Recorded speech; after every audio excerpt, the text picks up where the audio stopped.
Welcome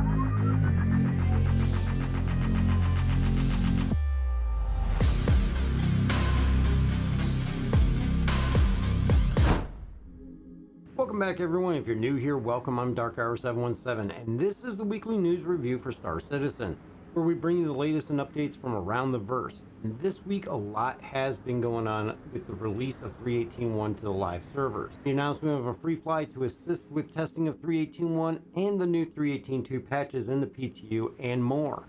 We do see that Inside Star Citizen and Star Citizen Live is still on hiatus, but it is obvious the devs are hard at work at tackling ongoing issues with the PU. Before we get into all the details though, if you enjoy these updates, hit that like and subscribe button, as it really does help get the videos out to more people, and I truly appreciate it.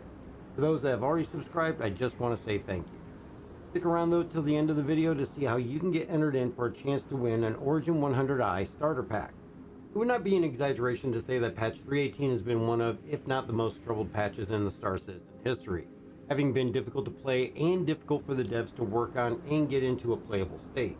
This week we see the release of patch 3.18.1, and with which it brings in login and accessibility fixes that means many players that have been locked out for weeks can now get into the PU and play. Even though CIG has appeared to be doing random wipes on accounts affected by the 40k bug at the tail end of 3.18, many players saw no relief until this week when 3.18.1 was released. With the release of 3.18.1, we do see that these access issues seem to have been resolved for the most part, and accessibility is now no longer an issue. This means that the current issues we see that affect most are with the internal playability of Star Citizen, including missions, interactions, and overall player experience. And this includes the following 3.18.1 bugs that we're seeing. Salvage items like panels are not scannable. This is leading to some believe that salvage was removed, but it really has not been, and for many, if you can locate the salvageable items, there is no issue salvaging them with a vulture. Scanning and locating the items is the problem, in that they are not producing an indicator when close enough to them. Issues have also been seen with box missions and accepting and progressing through them, as well as completing them. And also issues have been seen with the ability to interact with doors in some areas such as stations. 40k errors do still occur, though this has been different in the fact that it has been witnessed after a crash to desktop, and it seems that logging out and back in resolves the issue, and it's not a permanent condition as before. Salvaging on the Reclaimer is still a problem, and the use of the cargo grid for both the Reclaimer and Vulture can be unpredictable and can break. Aside from these issues being seen, we've also seen a moderate list of known bugs on the patch notes, including issues with starting refinery jobs, errors that are occurring, and stating that something just went wrong. Reclaimer's main elevator control panels are still not responding to input.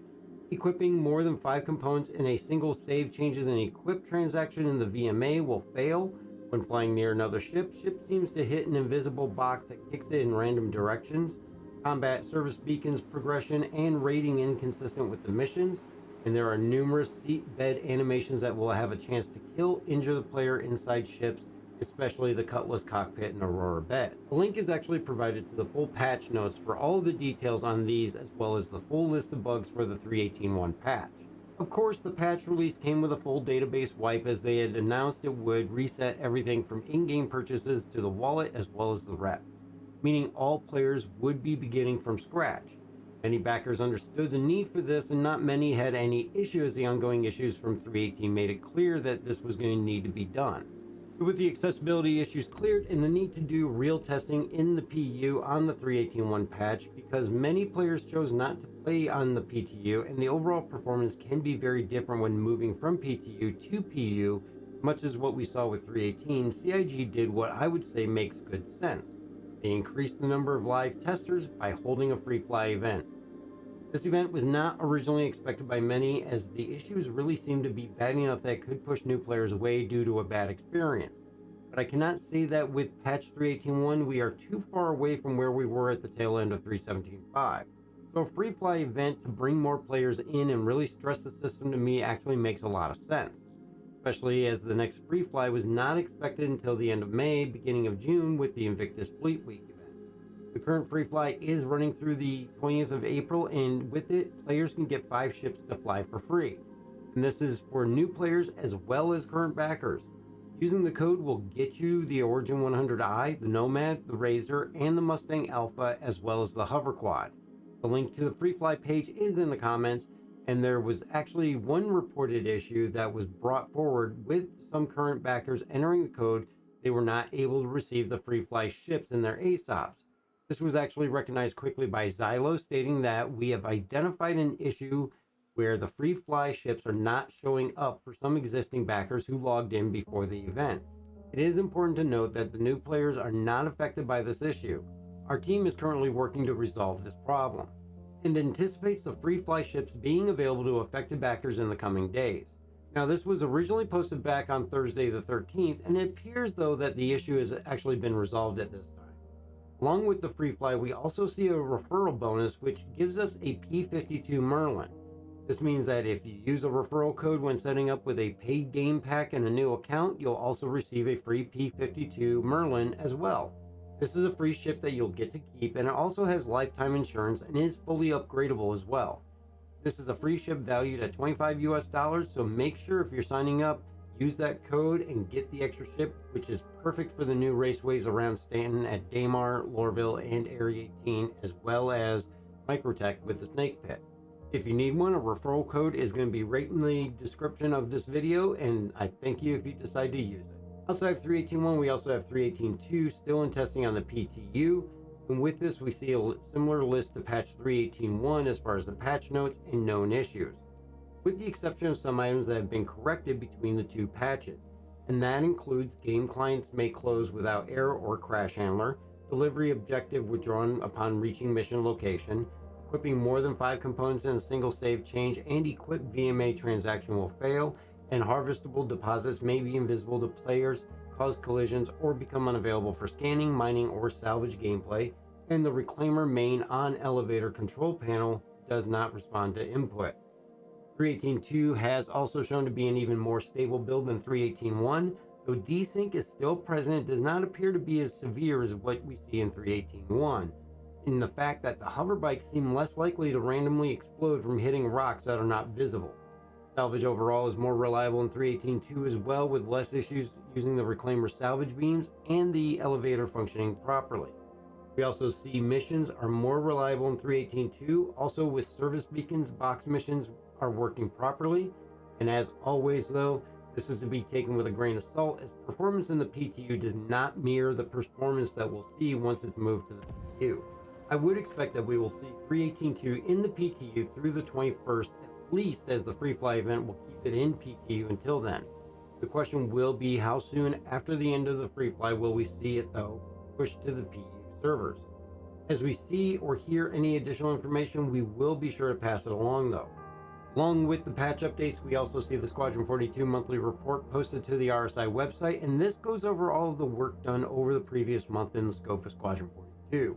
This report is extremely in-depth, and for those that are interested in the development of Squadron 42, a link is going to be in the description to see that report. A lore post was also seen this week with a portfolio on Widow, the in-game illegal narcotic that we see dealt and sold throughout Stanton. The high-priced and always in-demand product drove people to fight over a small outpost on Yellow called Jumptown.